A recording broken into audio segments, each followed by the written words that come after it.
Welcome to my channel dance joy passion ambition. अभी तक हम लोगों ने बहुत सारे श्लोक के बारे में बात की, जिसमें आपका अभिनय दर्पण का दृष्टि भेद हो गया, संयुक्त असंयुक्त हस्त।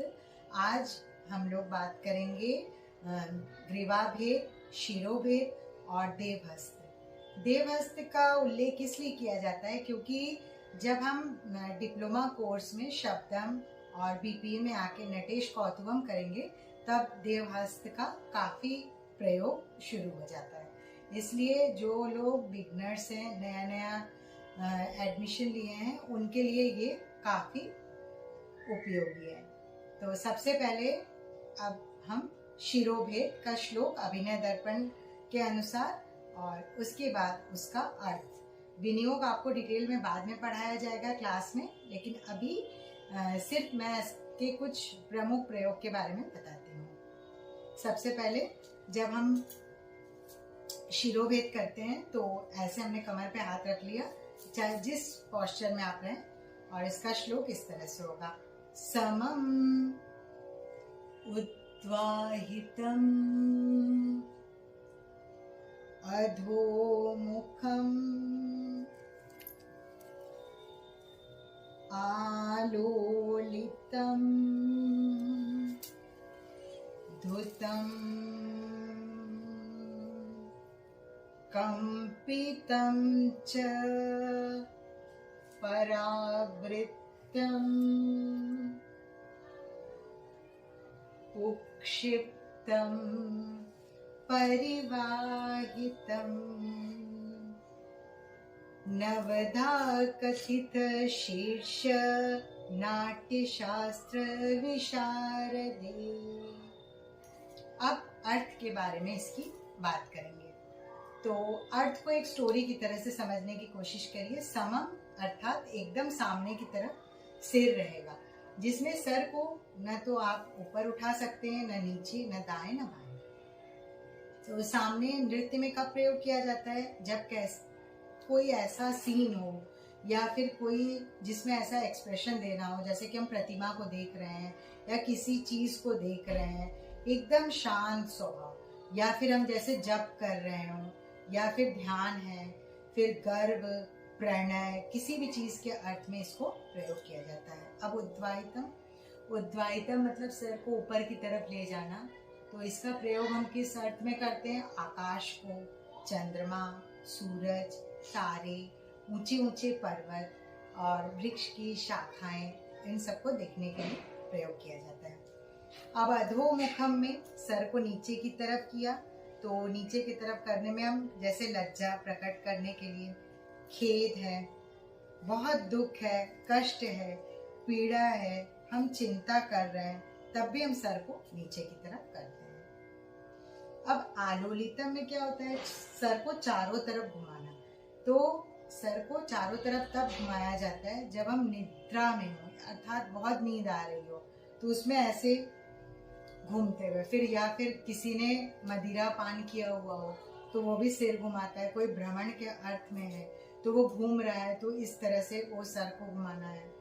इसके अतिरिक्त मान लीजिए किसी ने आपको ग्रह के वशीभूत कर लिया, उसका सीन आपको प्रेजेंट करना है, तो उस दौरान भी ये आलोलितम शिरोभेद का प्रयोग किया जाता है।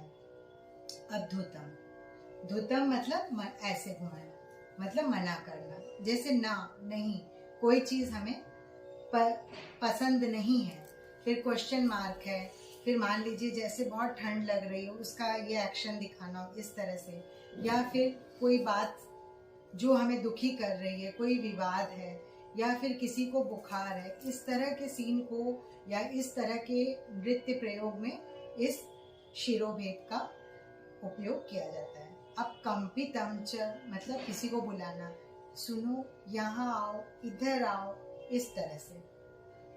परावृत्तम मतलब कोई बात मुझे पसंद नहीं है, उसके लिए गुस्से से मुंह फेर लेना, या फिर नहीं, रुको, जाओ यहाँ से, इस तरह से। मतलब मुझे ये अच्छा नहीं लग रहा है, आपकी बात मुझे पसंद नहीं है। ये नाट्य और नृत्य के संदर्भ में बात हो रही है। उक्षिप्तम मतलब ऐसे ऊपर की तरफ, यूं। क्या है क्या नहीं है, क्यों, ऐसे, ये वो, ये हम लोग ग्रीवा भेद में भी करते हैं। परिवाहितम, उसमें हल्के से जब आवश्यक हो तब हल्के से सिर को हिलाना।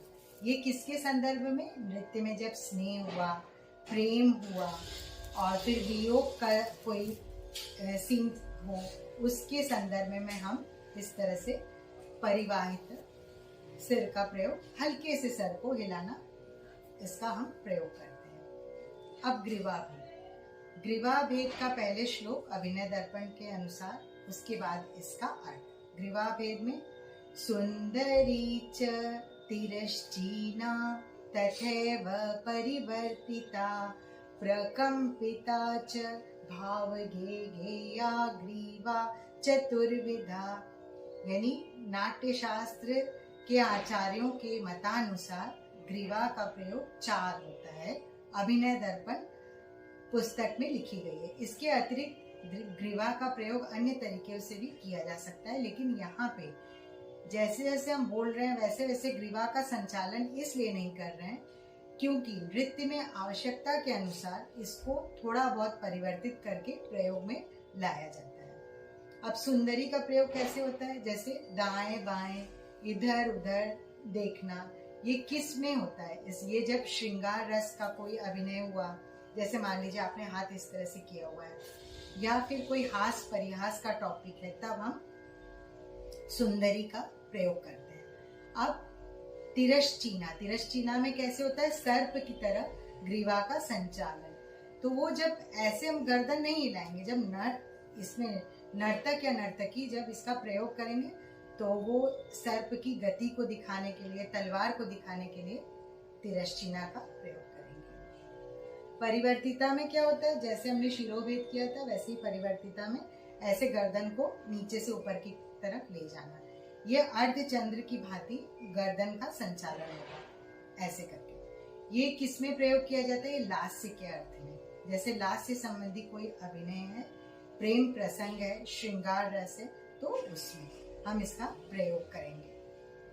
अब इसके बाद प्रकंपिता में जैसे अष्टपदी वगैरह में कबूतर को दिखाने के लिए हम लोग करते हैं। ये कबूतर जैसे ग्रीवा का संचालन करते हैं, ठीक उसी तरह से नृत्य में इसका प्रयोग करेंगे। इसका अर्थ किस किस अर्थ में प्रयोग होगा? इसका प्रयोग होता है सबसे पहले तो कबूतर दिखाने के लिए, झूला झूलने के लिए। अब जैसे कोई प्रेम प्रसंग या श्रृंगार रस का सीन चल रहा हो, उसमें आलिंगन है, इन सब के संदर्भ में इसको प्रयोग करते हैं। इसके अतिरिक्त जब हम परिवर्तिता का प्रयोग की बात करते हैं तो श्रृंगार रस में उसका प्रयोग एक अलग तरीके से भी होता है कि आपके जो प्रिय हैं उनके दोनों कपोलों को चूमना। इसको इस ग्रीवा संचालन द्वारा हम दिखाते हैं। शिरोभेद और ग्रीवा भेद के बाद अब देवहस्त की बात हो रही है। ये 16 तरह के होते हैं और जिनका प्रयोग नृत्य में अभिनय के दौरान हर वक्त किया जाता है। तो सबसे पहले ब्रह्मास्त्र। ब्रह्मणश्चतुरो वामे हंसास्यो दक्षिणे करः, अर्थात बाएं हाथ में चतुर और दाहिने हाथ में हंसास्य के द्वारा ब्रह्महस्त को दर्शाया जाता है। इसके बाद शिवहस्त। इसमें शंभोर्वामे मृगशीर्ष त्रिपताकस्तु दक्षिणे, अर्थात बाएं हाथ में मृगशीर्ष और दाहिने हाथ में त्रिपताक के द्वारा शिवहस्त को दर्शाया जाता है। अब हस्ताभ्याम त्रिपताकस्तु विष्णु हस्त सकीर्तितः, विष्णु हस्त को दर्शाने के लिए दोनों हाथ में त्रिपताक। अब सरस्वती हस्त। सूचीकृते दक्षिणे च वामे चांस समकृतौ कपित्थके अपि भारत्या करस्यादिति सम्मतः, बाएं हाथ में कपित्थ और दाहिने हाथ में सूची। अब पार्वती हस्त। ऊर्ध्वार्ध प्रसुदावर्ध चंद्राख्यो वाम दक्षिणे अभयवर्धश्चैव पार्वत्या करईरित्यः। अब अभय वरदान के समय एक हाथ नीचे और एक हाथ ऊपर रहेगा। लक्ष्मी हस्त। अंसोपकंठे हस्ताभ्याम कपिस्थ अस्तु श्रियकर। यहाँ पे श्री लक्ष्मी को संबोधित है। ये दोनों एकदम चेस्ट के सामने दोनों हाथ, इस तरह से हम लक्ष्मी हस्त को दर्शाते हैं। अब गणेश जी, उरोगताभ्याम हस्ताभ्याम कपित्थस्तु विघ्नराटकरः। वैसे तो इसको भी बताया गया है कि आप अपने वक्ष के सामने गणेश जी को 2 कपित्थ से दर्शा सकते हैं, परंतु जब हम नृत्य में उनका अभिनय करते हैं, उनके पेट को दर्शाते हैं, तो एक कपित्थ नीचे और दूसरा कपित्थ ऊपर की तरफ रहेगा। अब षण्मुख हस्त की बात हो रही है, तो वामे करे त्रिशूलंच शिखरो दक्षिणे करः ऊर्ध्वं गते षण्मुखस्य हस्त स्यादिति कीर्तित सम्मतः। बाएं हाथ में त्रिशूल और दाहिने हाथ में शिखर, और शिखर हस्त को आप ये राउंड बना के जितना ऊंचा कर सकते हैं इसको ऊंचा करेंगे, ऊपर की तरफ ले जाना। अब कामदेव हस्त, वामे करे तु शिखरो दक्षिणे कटका मुखः मन्मथस्य करो प्रोक्तो नाट्य शास्त्र को विदहि।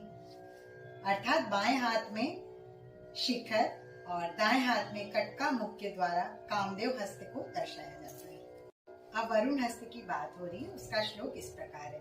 पता को दक्षिणे वामे तू शिखरो वारुण्य करः। दोबारा फिर से मैं बता देती हूँ, दाहिने हाथ में पता और बाएं हाथ में शिखर के द्वारा वरुण हस्त को दर्शाया जाता है। अब इंद्र हस्त की बात हो रही है। पता को दक्षिणे तु और वामे स्वस्तिक। इसका श्लोक इस प्रकार है। त्रिपताक स्वस्तिकश्च शक्रहस्त प्रकीर्तितः।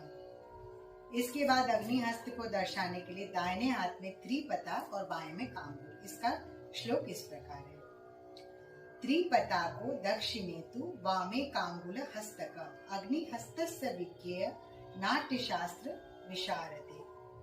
अब यम हस्त की बात हो रही है, तो उसमें हम बाएं हाथ में पाश और दाहिने हाथ में सूची। इसका श्लोक इस प्रकार है। वामे पाशम दक्षिणे तु सूची यम करः स्मृत। अब नैऋत्य कोना या निवृत्त देवी, उनके लिए श्लोक क्या है। खट्वा च शकटश्चैव कीर्तितो नृत्य करः। अर्थात बाएं हाथ में ये शकट और दाहिने हाथ में खट्वा, लेकिन इसके लिए दाहिना बायां कोई निश्चित रूप से लिखा नहीं गया है, इसको आवश्यकता के अनुसार बदला जा सकता है। अब नृत्य के बाद वायु, वायु हस्त को दर्शाने के लिए हम क्या करेंगे। इसका श्लोक है। त्रिपताक दक्षिणे तु वामे शिखरो वामे चार्थ पताकिका धृता चेत्वा वायु हस्त करा इत्या विधीयते। फिर से इसका श्लोक एक बार और। त्रिपताक दक्षिणे तु वामे चार्थ पताकिका धृता चेत्वा वायु हस्त कर इत्या विधीयते। और अंतिम वाला जो है वो कुबेर हस्त, उसको दर्शाने के लिए वामे पद्मं दक्षिणे तु गदा यक्ष पतः कर। अर्थात बाएं हाथ में लोटस यानी कमल और दक्षिण में दाहिने हाथ में गदा के द्वारा इसको दर्शाते हैं, ये कुबेर हस्त। अब यहाँ पे बात हो रही है कि षण्मुख किसको कहते हैं, तो कार्तिक को षण्मुख कहते हैं और मन्मथ कामदेव को। ये नेट में क्वेश्चंस पूछे जाते हैं। भारती सरस्वती को और श्री लक्ष्मी को कहा जाता है। आज के लिए इतना ही काफी है। आगे के एपिसोड्स या वीडियो जो कह लीजिए, उसमें मैं आपको और भी ढेर सारी जानकारी दूंगी जो आपके नेट से संबंधित क्वेश्चंस होंगे, और एक दिन मैं एक साथ फर्स्ट पेपर और सेकंड पेपर के कुछ क्वेश्चंस शेयर करूंगी। आज के लिए thank you everyone, have a nice day.